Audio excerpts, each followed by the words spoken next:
Hare Krishna, bienvenidos a todos, continuando con la lectura de Srila Prabhupada Lilamrita, capítulo 15, no será posible ayudarle. He venido aquí a esta edad avanzada no por turismo ni por interés personal, es por el bien de toda la humanidad que intento implementar la ciencia de Krishna, la cual realmente los hará felices. Por lo tanto, es deber de todo devoto del Señor Krishna ayudarme por todos los medios. De una carta a Sumati Morarshi. Pasó noviembre y llegó diciembre y Prabhupada, tras obtener una extensión de su visa, se quedó. Estados Unidos parecía tan opulento, pero muchas cosas eran difíciles de tolerar. Las sirenas y campanas de los bomberos y los coches de policía parecían romperle el corazón. A veces por la noche oía a alguien siendo atacado y pidiendo ayuda. Desde sus primeros días en la ciudad había notado que el olor a excremento de perro estaba por todas partes. Y aunque era una ciudad tan rica, rara vez encontraba un mango para comprar, y si lo encontraba era muy caro y generalmente insípido. Desde su habitación a veces oía las bocinas de los transatlánticos y soñaba con que algún día navegaría alrededor del mundo con un grupo de Sankirtana predicando en todas las ciudades del mundo. El clima descendía por debajo de 0 grados, más frío que nunca en la India. A diario tenía que caminar hasta el Hudson contra el viento del oeste, que incluso en un día de invierno cualquiera le cortaba el aliento, le hacía lagrimar los ojos y le entumecía la cara. En un día tormentoso el viento fuerte y las ráfagas repentinas podían incluso derribar a alguien. A veces una lluvia fría dejaba las calles resbaladizas por el hielo. El frío se intensificaba al acercarse a la zona desolada y ventosa del West Side Drive, donde ocasionales remolinos elevaban misteriosamente hojas marrones y papeles. Srila Prabhupada llevaba un abrigo que le había regalado el Dr. Mishra, pero nunca dejó de usar su dhoti, a pesar de las frías y ventosas caminatas. Swami Nikhilananda de la misión Ramakrishna le había aconsejado a Prabhupada que si quería quedarse en Occidente debía abandonar su vestimenta tradicional india y su estricto vegetarianismo. Comer carne y beber alcohol, así como pantalones y abrigo, eran casi una necesidad en ese clima, había dicho. Antes de que Prabhupada partiera de la India, uno de sus hermanos espirituales le había mostrado cómo debía comer en Occidente con cuchillo y tenedor. Pero Prabhupada nunca consideró adoptar las costumbres occidentales. Sus consejos le advirtieron que no permaneciera como un extranjero, sino que se adentrara en el espíritu de la vida estadounidense, incluso si eso significaba romper los votos que había hecho en la India. Casi todos los inmigrantes indios renunciaban a sus antiguas costumbres, pero la idea de Prabhupada era diferente y no pudo ser persuadido. Los demás quizás tuvieron que ceder, pensó, pero habían venido a mendigar conocimiento tecnológico de Occidente. No he venido a mendigar nada, dijo, sino a dar algo. En sus solitarios vagabundeos, Srila Prabhupada conoció a varias personas de la localidad. Entre ellas estaba el señor Rubén, un judío turco que trabajaba como conductor del metro de Nueva York. El señor Rubén se encontró con Prabhupada en un banco del parque y, como era una persona sociable y un viajero por el mundo, se sentó a conversar con el santo indio. El señor Rubén parecía saber que llenaría los templos de devotos, miraba hacia afuera y decía: no soy pobre, soy rico. Hay templos y libros, existen, están ahí, pero el tiempo nos separa de ellos. Siempre mencionaba a nosotros y hablaba de quién lo envió, su maestro espiritual. No conocía gente en ese momento, pero decía: no estoy solo. Siempre me pareció un hombre solitario. Eso es lo que me hizo pensar en él como un santo.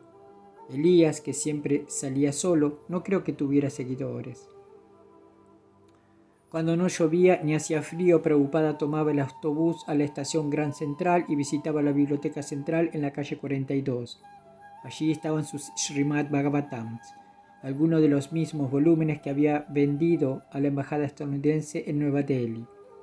Y disfrutaba viéndolos en el catálogo de tarjetas y sabiendo que se sacaban y leían con regularidad. A veces paseaba por la Plaza de las Naciones Unidas o se acercaba a la Casa de la Nueva India en la calle 64, donde conoció al señor Malhotra, funcionario del consulado. A través del señor Malhotra se puso en contacto con la Sociedad Tagore y consiguió una invitación para dar una conferencia antes de una de sus reuniones en noviembre. Viajando en autobús por la Quinta Avenida, observaba los edificios e imaginaba que algún día podrían usarse para la conciencia de Krishna. Le interesaban especialmente ciertos edificios, uno en la calle 23 y otro con cúpula en la calle 14, le llamaban la atención. Pensaba en cómo los materialistas habían construido edificios tan elaborados y sin embargo no habían previsto la vida espiritual. A pesar de todos los grandes avances tecnológicos, la gente se sentía vacía e inútil. Habían construido estos grandes edificios, pero los niños iban al LSD. Titulares del New York Times del 2 de diciembre. Hospitales de la ciudad de Nueva York informan de un marcado aumento de casos de LSD ingresados para su atención. Crecen las protestas contra la participación de Estados Unidos en la guerra de Vietnam. El clima se volvió frío, pero no nevó en diciembre. En la avenida Columbus, las tiendas vendían árboles de Navidad y los restaurantes continentales brillaban con la iluminación navideña. En la calle 62, la Asociación de Minoristas erigió altos postes rojos coronados con árboles de Navidad de oropel verde. De las copas de los árboles a ambos lados de la calle brotaban guirnaldas de oropel que se extendían por la calle y se unían a estrellas rojas de oropel rodeadas de luces de colores. Aunque Srila Prabhupada no hizo compras navideñas, visitó muchas librerías, Orientalia, Sam Wizards, Doubleday, Paragon y otras, intentando vender sus Srimad Bhagavatams. La señora Ferber, esposa del propietario de la galería de libros Paragon, consideraba a Prabhupada un caballero agradable y sumamente educado. La primera vez que lo visitó, ella no mostró interés en sus libros, pero lo intentó de nuevo y se llevó varios volúmenes. Prabhupada solía pasar por allí aproximadamente una vez a la semana y como sus libros se vendían con regularidad, los recogía. A veces, cuando necesitaba ejemplares para vender personalmente, pasaba a recogerlos de la señora Ferber y a veces la llamaba para preguntarle cómo se vendían sus libros. Señora Ferber, siempre que venía pedía un vaso de agua. Si un cliente me lo pedía, normalmente le decía, ahí está el dispensador de agua. Pero como era un hombre mayor, no podía decírselo, claro. Siempre era muy educado, muy modesto y un gran erudito, así que cada vez que lo pedía, yo le traía un vaso de agua personalmente. Una vez Prabhupada conversaba con la señora Ferber sobre la cocina india y ella mencionó que le gustaban especialmente las samosas. En su siguiente visita, le llevó una bandeja de samosas que ella disfrutó. Harvey Cohen venía a menudo a la habitación 501 para visitar al Swami que tanto lo había impresionado en Ananda Ashram. Harvey. La habitación que ocupaba era una pequeña oficina en la parte trasera de la Sociedad de Yoga, en la zona alta de Manhattan. Empecé a ir ahí con regularidad y nos sentábamos uno frente al otro en el suelo de esa pequeña oficina, con su máquina de escribir y una grabadora nueva encima de 2 maletas. Había una caja de libros que había traído de la India y una reproducción a color de figuras danzantes que miraba a menudo. Le dije a Swami Bhaktivedanta, que era artista, y me pidió que por favor pintara el cuadro de los bailarines, que según explicó representaban al señor Chaitanya y sus discípulos. El cuadro se llamaba Sankirtana. Siempre que iba a visitarlos, Swami se alegraba de verme. Le conté sobre mí y cantamos Hare Krishna juntos en su habitación muchas noches de ese invierno. Tomaba el tren desde mi apartamento hacia la zona alta para ir a verlo. El 11 de enero de 1966, el primer ministro Lal Bahadur Shastri falleció de un ataque cardíaco durante una visita a Rusia. El primer ministro era conocido personal de Srila Prabhupada en la India y admirador de su traducción del Srimad Bhagavatam. Tenía previsto visitar Estados Unidos y Prabhupada esperaba obtener su autorización personal para la liberación de fondos desde la India. Su prematura muerte supuso un gran revés para los planes de Srila Prabhupada de comprar el edificio ubicado en el número 143 de la calle 72 Oeste. Los agentes inmobiliarios le habían mostrado el edificio y él ya había diseñado el interior para la adoración de la deidad y la distribución de prasadam. El dinero debía provenir de la India y el primer ministro Shastri debía autorizar personalmente la liberación de los fondos, pero de repente todo cambió.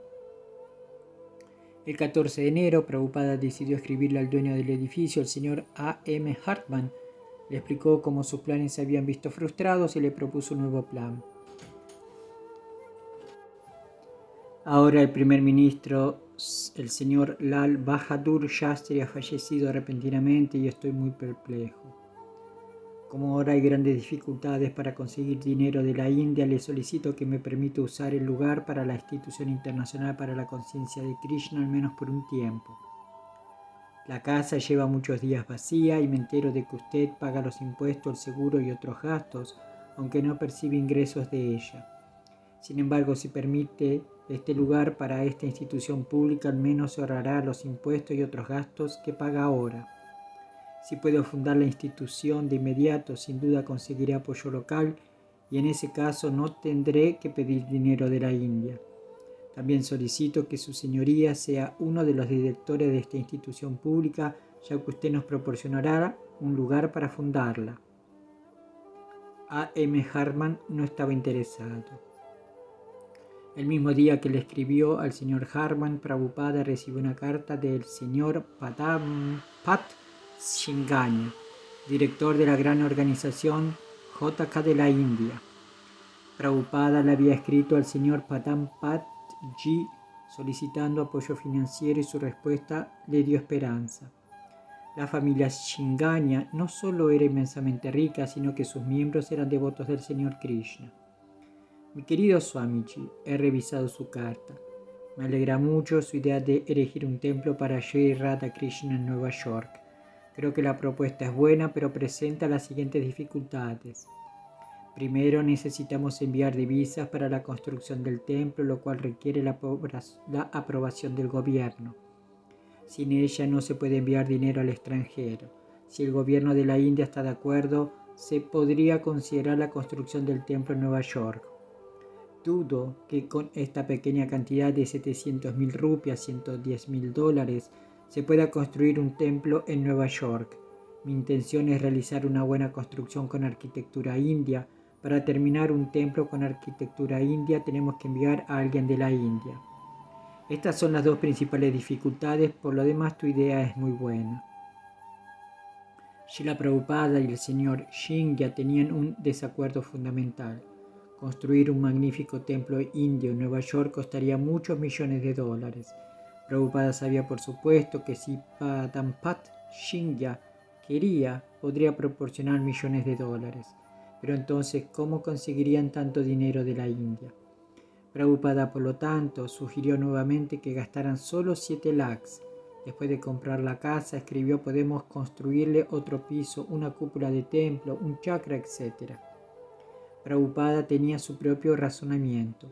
El señor Dwarkadish exhibió su opulencia en Dwaraka con 16,000 reinas, y se sabe que construyó un palacio para cada una de ellas. Los palacios estaban hechos con joyas y piedras, por lo que no era necesaria la luz artificial. Así que su idea de construir un templo del señor Krishna es opulenta. Pero nosotros somos residentes de Vrindavana y Vrindavana no tiene palacios como su Dwaraka. Vrindavana está llena de bosques y vacas a orillas del Yamuna, y el señor Krishna en su infancia interpretó el papel de un pastorcillo de vacas sin ninguna opulencia real, como ustedes, los habitantes de Dwaraka, están acostumbrados. Así que, cuando los Walas de Dwaraka se encuentran con los Walas de Vrindavana, puede haber una vía media. Con la riqueza del señor Padampat similar a la de Dwaraka y la devoción de Srila Prabhupada similar a la de Vrindavana, el señor Krishna, el señor de Vrindavana y Dwaraka, podía ser adorado apropiadamente. El 21 de enero recibió la respuesta de Bom Maharaj. 2 semanas antes, Prabhupada le había escrito a su hermano espiritual, director del Instituto de Filosofía Oriental de Vrindavana, diciéndole que había encontrado un lugar para un templo en Nueva York y que quería instalar las deidades de Radha y Krishna. En su respuesta, Bom Maharaj citó estimaciones de precios para las deidades de Radha Krishna de bronce de 14 pulgadas, pero también advirtió que comenzar la adoración de las deidades sería una gran responsabilidad. Srila Prabhupada respondió: creo que después de que el templo esté abierto, algunos hombres, incluso de Estados Unidos, podrían estar disponibles, como veo que hay en la misión Ramakrishna y en tantas sociedades de yoga. Así que estoy intentando abrir un templo aquí porque Srila Prabhupada Bhaktisiddhanta Sarasvati lo quería. Prabhupada también solicitó la ayuda de Bom Maharaj para que el gobierno autorizara la entrega del dinero que, según él, Padampat Shingya donaría. Mencionó que había mantenido una extensa correspondencia personal con el vicepresidente de la India, el Dr. Radhakrishnan, a quien también conocía Bon Maharaj. Dígale que no es un templo de adoración ordinario, sino una institución internacional para la conciencia de Dios basada en el Srimad Bhagavatam. El 22 de enero, mientras Srila Prabhupada oraba para recibir a Radhakrishna en Nueva York, una tormenta de nieve azotó la ciudad. Esa mañana Srila Prabhupada, quien quizás nunca había visto nieve, despertó y creyó que habían quedado blanqueado el costado del edificio de al lado. No fue hasta que salió que descubrió que era nieve. La temperatura era de 10 grados. La ciudad entró en estado de emergencia, pero Prabhupada continuó con sus paseos diarios. Ahora tenía que caminar bajo una intensa nevada con solo un fino dhoti bajo su abrigo y la cabeza cubierta con su sombrero de swami. Las calles principales estaban despejadas, pero muchas aceras estaban cubiertas de nieve. A lo largo de la franja de parques que divide Broadway, las ráfagas de viento amontonaban bancos de nieve a la altura de los hombros y sepultaban los bancos. Los kioscos de Broadway, cubiertos con capas de carteles y avisos, ahora estaban cubiertos con más capas de nieve y hielo. Pero a pesar del mal tiempo, los neoyorquinos seguían paseando a sus perros, que ahora llevaban impermeables. Tal mimo por parte de los dueños de perros estadounidenses dejó a Prabhupada con una sensación de sorpresa y diversión. Al acercarse a West End Avenue, vio a los porteros haciendo sonar los silbatos para avisar a los taxis como siempre, pero también esparciendo sal para derretir el hielo y crear aceras seguras frente a los edificios. En Riverside Park, los bancos, los senderos y los árboles estaban cubiertos de hielo y emitían un reflejo brillante desde el cielo. En las noticias, los funcionarios del servicio selectivo anunciaron el primer aumento sustancial en el reclutamiento desde la Guerra de Corea. Una paz de un mes terminó con el bombardeo de Vietnam del Norte por parte de la Fuerza Aérea de Estados Unidos. La huelga de transporte de Nueva York terminó después de 3 semanas y el líder laboral del transporte murió en la cárcel de un ataque cardíaco. El 30 de enero, la costa este se vio azotada por fuertes ventiscas. Cayeron 18 centímetros de nieve sobre la ciudad con vientos de hasta 80 km por hora. La ciudad de Nueva York ofreció habitaciones y comidas cálidas a quienes vivían en viviendas sin calefacción. El aeropuerto JFK fue cerrado, al igual que las líneas de tren y las carreteras que conectan con la ciudad. Por segunda vez en 8 días se declaró el estado de emergencia debido a la nieve. Como individuo solitario, Srila Prabhupada no pudo hacer nada ante la emergencia de la nieve ni la guerra internacional. Los veía como meros síntomas de la era de Kali. Siempre habría miseria en el mundo material, pero si pudiera traer a Radha y Krishna a un edificio en Nueva York, nada era imposible para el Señor Supremo. Incluso en medio de Kali Yuga podría surgir una era dorada y la gente podría encontrar alivio. Si los estadounidenses pudieran adoptar la conciencia de Krishna, el mundo entero lo seguiría. Viendo a través de los ojos de las escrituras, Srila Prabhupada siguió adelante a través de la ventisca y siguió el estrecho sendero para apoyar su misión de conciencia de Krishna. El 14 de febrero le escribió de nuevo a Tirtha Maharaj, quien había accedido a solicitar la aprobación del gobierno si recibía primero la confirmación por escrito de un donante responsable que permitiera los fondos para un templo. Prabhupada le informó que el donante sería Sir Padampat Shingya. Le adjuntó la carta favorable del señor Shingya del día 14. Prabhupada le recordó a su hermano espiritual. Srila Prabhupada Bhaktisiddhanta deseaba templos similares en ciudades extranjeras como Nueva York, Londres, Tokio, etc. Y conversé personalmente con él cuando lo conocí en Ulta Danga en 1922. Ahora tengo la oportunidad de llevar a cabo su orden trascendental. Solo solicito su favor y misericordia para que este intento sea un éxito. El 5 de febrero, los planes que Srila Prabhupada había elaborado en torno a la promesa de apoyo de Padampat Shingya se vieron desalentados. El Dwaraka Kabbalah escribió para expresar su insatisfacción con el edificio de la calle 62. Me temo que no estoy de acuerdo con su sugerencia de comprar una casa pequeña y construir algo encima. Lamentablemente esa propuesta no me conviene. El templo debe ser pequeño, pero debe construirse adecuadamente. Estoy totalmente de acuerdo, aunque no puede gastar mucho dinero ahora mismo, pero dentro de la cantidad que el gobierno autorice debería construir algo similar a la arquitectura de los templos indios. Solo así podremos causar una buena impresión en el pueblo estadounidense. Eso es todo lo que puedo escribirle al respecto. Le agradezco mucho que se haya tomado la molestia de escribirme. Prabhupada no consideró esta carta definitiva. Mantenía la esperanza de que Sir Padampat Shingya siguiera aportando dinero para el templo, siempre y cuando se pudiera gestionar la transferencia. Continuó escribiendo a sus hermanos espirituales y otros devotos pidiéndoles que intentaran conseguir la aprobación del gobierno. Mantuvo sus mismas aspiraciones a pesar de que su único posible donante había rechazado su proyecto de un chakra y una cúpula sobre un edificio convencional de 2 plantas. El 15 de febrero se mudó a la habitación 501, 2 pisos abajo, una habitación completamente suya. Me he cambiado a la habitación 307 en el mismo edificio mencionado para tener mejor ventilación e iluminación. Está en la intersección de 2 calles, la avenida Columbus y la calle 72. Según el Dr. Mishra, Prabhupada se mudó para tener su propio lugar independiente de la sociedad de Yoga Mishra. El 16 de febrero, Prabhupada escribió a los propietarios de la Librería Universal de Bombay, dándole algunas sugerencias para vender su Srimad Bhagavatam en la zona. Explicó que estaba intentando establecer un templo de Radha Krishna y que un gran industrial de la India había prometido cubrir los gastos. Dado que parecía que podría quedarse en Estados Unidos muchos días más, quería que la Librería Universal se hiciera cargo de la venta de sus libros en toda la India. Eran sus agentes para la venta de sus libros en Maharashtra, pero ahora les recomendaba que asumieran la responsabilidad en todas las provincias e introdujeran sus libros en colegios y universidades de toda la India. También les pidió que abandonaran en su cuenta bancaria los libros vendidos hasta el momento. El 26 de febrero, el señor A.P. Darwarkar de Universal Book House respondió: no puedo darle buenas noticias sobre el progreso de la venta de la Srimad Bhagavatam, ya que el tema es religioso y solo un pequeño sector de la sociedad podría estar interesado personalmente en los libros. Intentamos venderlos a través de algunos libros en Nagpur, Ahmedabad, Pune, etc. Pero lamentamos informarle que después de un tiempo estos libreros los devuelven por falta de respuesta. Por lo tanto, no solo no nos entusiasma, estamos de acuerdo con su propuesta de encargarnos de las ventas para toda la India, pero estábamos pensando en solicitarle que nomine a otras personas en nuestro lugar para representar su programa de ventas en Maharashtra. Hasta el momento solo habían vendido 6 colecciones de sus libros, por las cuales estaban a punto de transferir 172 rupias a su cuenta. Esto no alentó en absoluto al autor. Una vez más, India no mostró interés. Incluso en la tierra de la religión, los temas religiosos eran solo para un pequeño sector de la sociedad. El 4 de marzo, otro revés.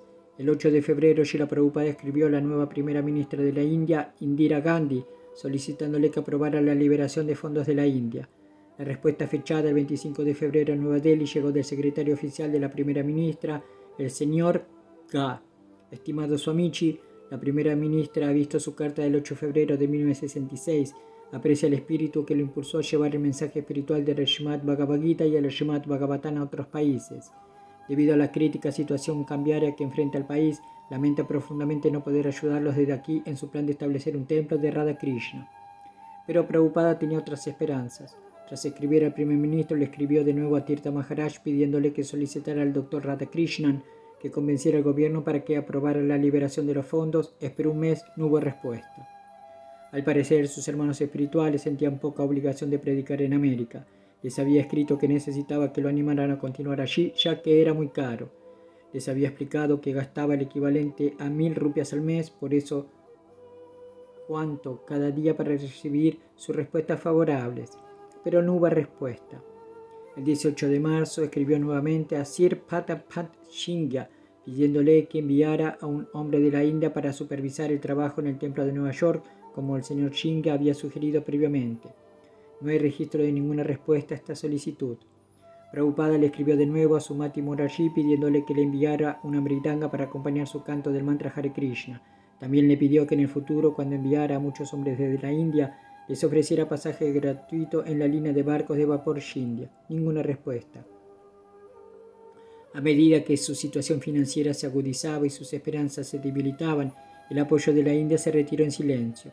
Su correspondencia sin respuesta era en sí mismo una especie de mensaje alto y claro: no podemos ayudarle.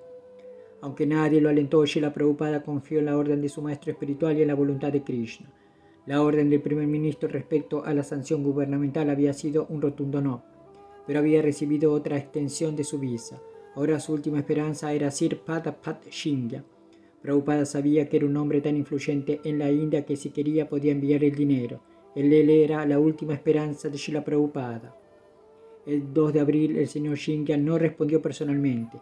Le pidió a su secretario, el señor Eshwara Iyer, que le escribiera a Prabhupada desalentando por completo sus últimas esperanzas de comprar un edificio en Nueva York. Lamento escribir que el señor Padam Patchi no está interesado actualmente en el proyecto de construir un templo de Radha Krishna en Nueva York. En relación con la pregunta contenida en el último párrafo de su carta, Sir Padam Patchi recibió debidamente sus libros del Srimad Bhagavatam de su oficina en Delhi. Atentamente. Al verlo desde la distancia, una diminuta figura caminando por las calles y avenidas de Manhattan entre muchas otras diminutas figuras, un extranjero cuya visa estaba a punto de expirar, solo nos encontramos con la apariencia externa de Srila Prabhupada. Estos días de lucha fueron bastante reales y muy difíciles, pero su conciencia trascendental siempre predominó. No vivía en la conciencia de Manhattan, sino que estaba absorto en la dependencia de Krishna, tal como cuando en Shaladuta sufrió sus ataques cardíacos. La lectura del Chaitanya Charitamrita le había proporcionado la nectarina de la vida. Ya lo había logrado. Ciertamente quería proporcionarles a Radha Krishna un templo en Nueva York, pero su éxito residió en que recordaba a Krishna incluso en la ciudad de Nueva York durante el invierno de 1965-66, lo reconociera o no el mundo. No pasaba un día sin que trabajara en el libro de Krishna, el Srimad Bhagavatam, y no pasaba un día sin que ofreciera comida a Krishna y hablara sobre la filosofía de Krishna, el Bhagavad Gita. El Señor Krishna dice en el Bhagavad Gita: quien me ve en todas partes y lo ve todo en mí nunca me pierde ni él se pierde. Y Krishna asegura a sus devotos puros: mi devoto nunca será vencido. Prabhupada nunca dudó de esto. La única pregunta era si los estadounidenses se fijarían en el devoto puro que había entre ellos. En ese momento parecía que nadie lo tomara en serio. Srila Prabhupada Ki Jai, Hari Bol.